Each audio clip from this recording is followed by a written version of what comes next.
Desde su creación, la Guardia Nacional ha sido objeto de críticas por su origen, formación, escasos resultados y alto costo.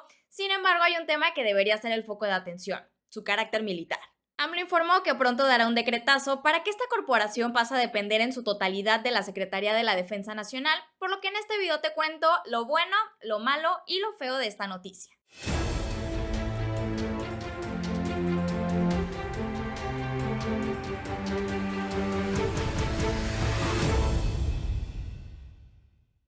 Recordemos que la Guardia Nacional fue creada en 2019 como una corporación de carácter civil orientada a realizar tareas de seguridad pública para beneficiar a la sociedad y reducir los altos niveles de inseguridad que vive el país. Ahora la novedad es que el presidente López Obrador anunció que emitiera un acuerdo para que la Guardia pase a depender completamente de la Sedena, perpetuando el enfoque militarista iniciado hace más de 15 años por el expresidente Felipe Calderón. El decretazo de AMLO tiene un sinfín de aristas, pero para entender mejor el tema hablemos de las buenas, de las malas y de las feas. Iniciemos con lo positivo. Según Bernardo León, asesor en temas de seguridad pública policías, en múltiples países de Europa como España, Francia o Italia, es una práctica común que los militares realicen labores de seguridad pública y sus resultados han sido bastante favorables. Para ponerte un ejemplo, en 2021, España registró la tasa de criminalidad más baja de su historia reciente. En dicho periodo se cometieron 41 delitos por cada 1000 habitantes, un descenso del 10% respecto al 2019.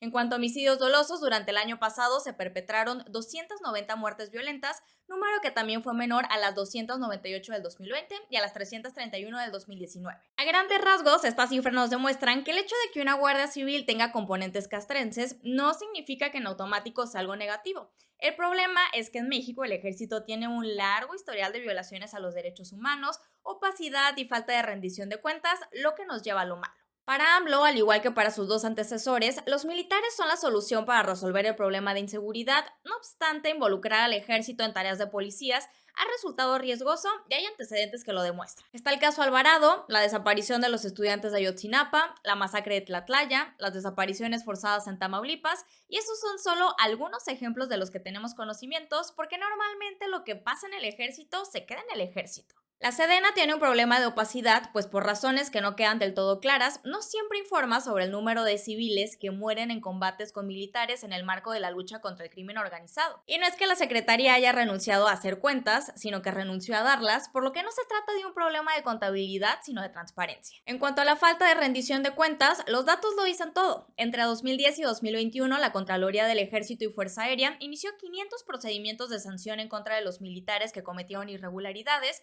y hasta la fecha solo 9 han sido castigados. Así tenemos que preguntarnos, cuando la Guardia Nacional esté bajo el mando de la Sedena, ¿cómo serán juzgados sus elementos? ¿Como soldados o como policías? Porque si son procesados como militares, bueno, ya vimos cómo son sus estadísticas de justicia. Otro punto que tenemos que incluir dentro de lo malo es que transferir la Guardia Nacional al Ejército es anticonstitucional e ignora las competencias del Poder Ejecutivo por completo. Verás, en su momento los partidos de oposición apoyaron la creación de la Guardia Nacional con la condición de que tuviera un mando civil. Sin embargo, en 2021 el gobierno federal anunció que propondría eliminar este acuerdo. Ante la noticia, muchos señalaron los riesgos de esta decisión, pero esperaban que el asunto se discutiera en las cámaras, cosa que parece no sucederá. Ante la ausencia de respaldo en el Congreso, el presidente anunció su decreto pasándose por el arco del triunfo lo originalmente aprobado por los legisladores y anulando toda posibilidad de debate. Lo anterior a todas luces es ilegal, pues la Constitución define a la Guardia Nacional como una organización de naturaleza civil y establece que ésta estará subordinada a la Secretaría de Seguridad Pública.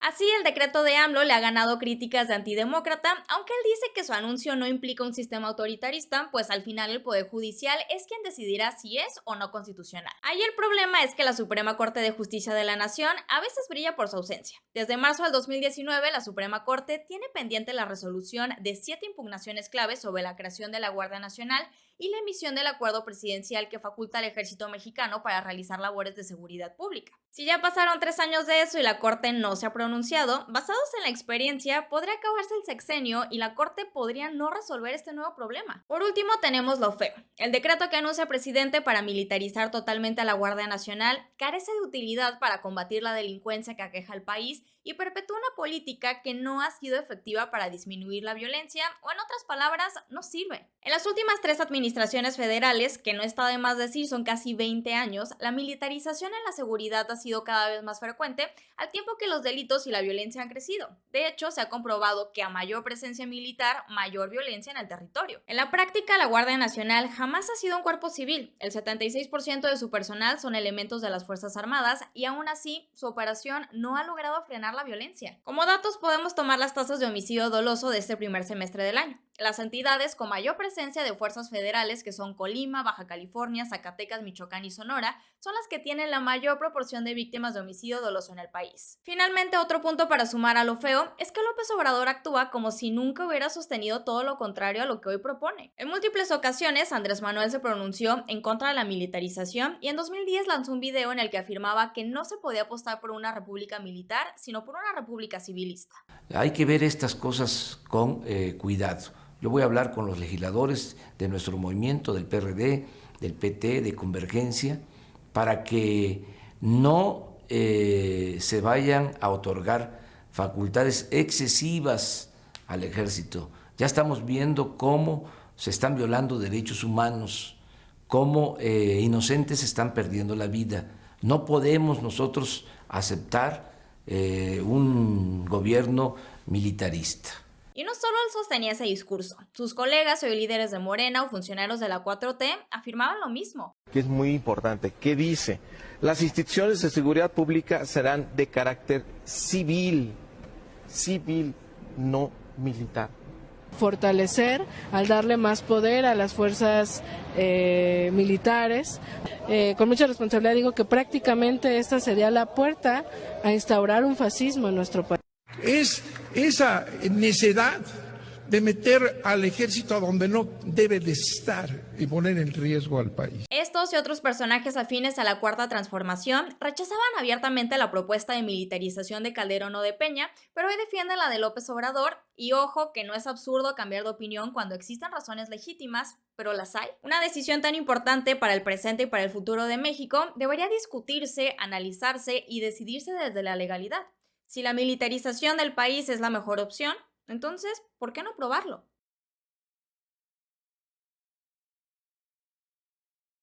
Espero que te haya gustado este video. Si fue así, no olvides darle manita arriba y ayudarnos a compartirlo. Cuéntanos en los comentarios, ¿tú qué opinas? ¿Crees que la Guardia Nacional deba militarizarse? Te invito a que nos sigas en redes sociales, a que te suscribas al canal y a que no te pierdas ninguno de los videos que hacemos diariamente. Muchas gracias por ver este video y yo te espero en el siguiente.